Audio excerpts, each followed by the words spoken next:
Don't overestimate yourself, but don't underestimate who you could be. That's a much better way of thinking about it. You know, psychologists of the careless sort, I would say, have been pushing the idea of self-esteem for a very long time, probably since the early 60s. You should be content with yourself the way you are. It's like, no, you shouldn't. Seriously, like, you're nowhere near what you could be. You're not even close. Right? And so that's a way more optimistic message. Like it's, you ain't seen nothing yet. That's the right message. And so I would say, don't overestimate yourself now, but don't underestimate your future self. And you have so much influence as an individual if you get your act together that you can't believe it. There isn't anything that has more influence than that. You have all the power that there is right where you are to put things right around you. You start now, you develop a noble vision, right, of who you could be. You start to put that into practice, develop some discipline, familiarize yourself with the great works of the past. Learn to read, learn to write, learn to speak, learn to think. Man, get your act together. You've got things to do in the world. The absence of your full being in the world leaves a hole that is filled by terrible things. At minimum, you have an ethical responsibility to ensure that the world doesn't devolve into something approximating hell. And at maximum, you have the responsibility, again, it's a heavy ethical responsibility, to do everything that's in your power to make things as good as you can possibly make them, in this sophisticated manner that takes you and your family and your community into account. And it's on you, right? And that's meaning. You know, people say, well, I'd like to have a meaningful life. It's like, well, fair enough, but the price that you pay for the meaning that transcends tragedy is the adoption of responsibility for the catastrophe of existence. But that ennobles you, right? It makes you into someone strong and someone competent and someone who's worthwhile and who lives in a manner that justifies their own suffering. And there's nothing better than you could possibly do than that. Although there is a very large number of ways of looking at the world, or perhaps a near infinite number of ways of looking at the world, there isn't a near infinite number of ways of acting in the world in a manner that actually is successful.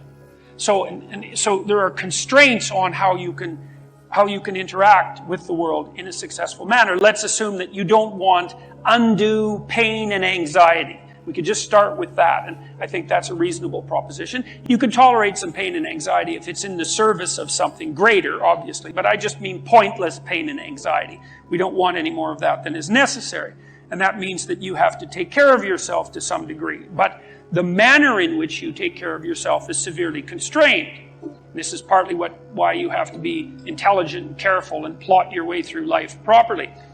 You have to take care of yourself today, but you have to take care of yourself today in a way that doesn't interfere with you taking care of yourself tomorrow and next week and next month and next year and 5 years from now and 10 years from now. So you can't do just what you want to in the next hour, because if it's impulsive pleasure seeking, let's say, something like that, excess alcohol use or excess drug use or careless sexual behavior or betrayal of people to gain you something in the moment, you're going to pay for that. You're going to pay for it tomorrow. You're going to pay for it next week and next month and next year. So because you're going to exist in the future and because you have to live with yourself, there's only a certain number of ways that you can act that are going to work. But it's more than that. It's not just that you're responsible to your future self or the set of all your future selves. It's that you also have to act in a way that works for your family. Because otherwise your family's going to disintegrate and break down and cause you and them all sorts of misery and grief. And not just your family now, but also your family into the future. And then not just your family either, but also your community. And so you have to set your aspirations so that they serve you in the broadest sense over a long period of time. And they also serve your family and they also serve your community. And that's a very tight set of constraints. And I think that the best solution to that set of constraints from a philosophical perspective, or maybe even a theological perspective, is to view the world as a place not of groups, but of individuals, of sovereign individuals who are responsible for their destinies, responsible for their families and for their communities. You learn to use minimal necessary force. It's like you don't defend yourself any more than you have to. Like, be careful. Don't push any harder than you need to, because all you do is you generate a counterforce by by pushing harder than you need to. And then you're in conflict. And you think, well, I like a little conflict. It's like, look, fair enough, a little conflict, man, no problem. It keeps your life kind of interesting, and maybe that's on the problem-solving edge. But a little conflict can become a lot of conflict very, very rapidly, and if you have any sense at all, that's not what you want.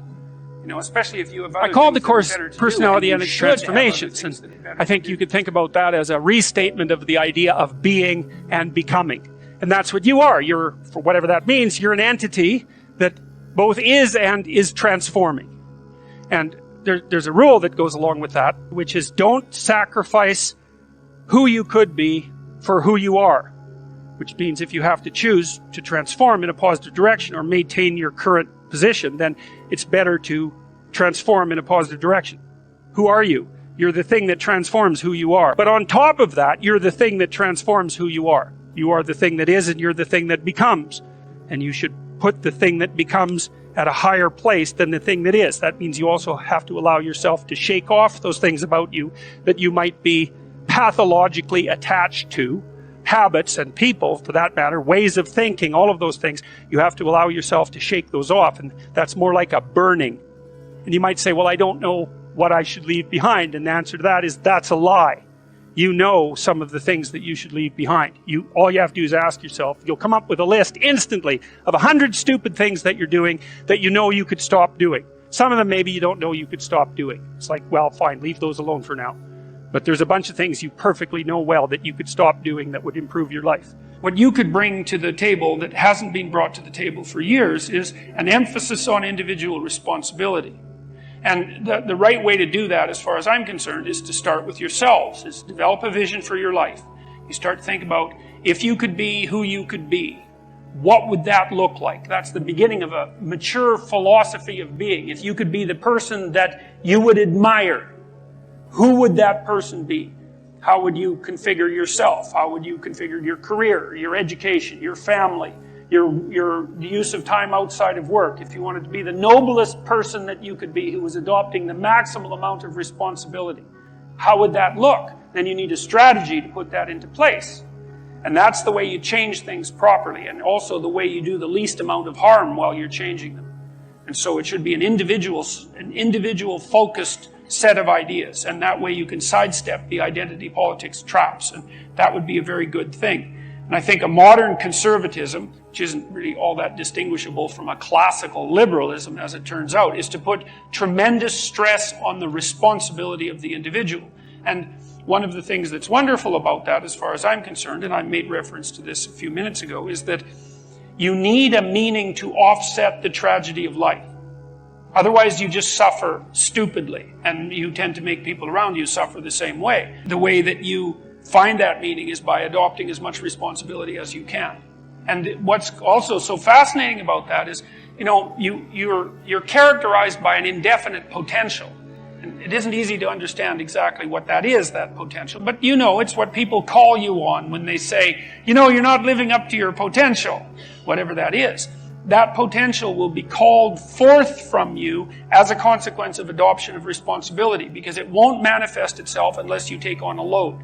You're not going to develop in all the ways you could develop unless you set yourself a serious challenge, because it takes the challenge to pull that out of you, and also to motivate you to rid yourself of all the weaknesses and personality flaws that you've accumulated across the years, and to let those disappear and burn off you. You need to load yourself up before the demands of life will be such that you will discipline yourself properly. And a noble goal is a very good way of beginning that. The truth of the matter is, as far as I'm concerned, that each of us has enough potential character, power of character, let's say, if it's properly manifested, to contend with that in a noble way, and to rise above it, and to transcend it, and to deal with it in large part, because we can make the world a much better place than it is for each of us individually, and for our families, and for our community. And we can constrain the malevolence, at least in our own hearts, and perhaps have a positive effect on those around us as a consequence. And that actually does make things better, and we actually can do that. And that's where the meaning in life is to be found. And that meaning, that goes along with the adoption of that kind of responsibility, is actually the antidote to the suffering.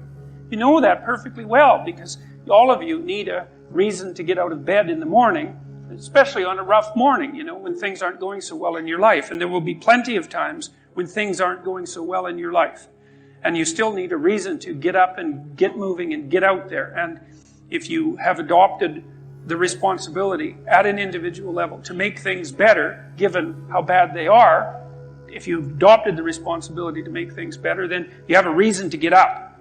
And so one of the things that I've been stressing to people is that there's very little difference between the meaning in life that gives you fulfillment and that engages you in existence and the willingness to shoulder as much individual responsibility as you can possibly handle. Those are the same things.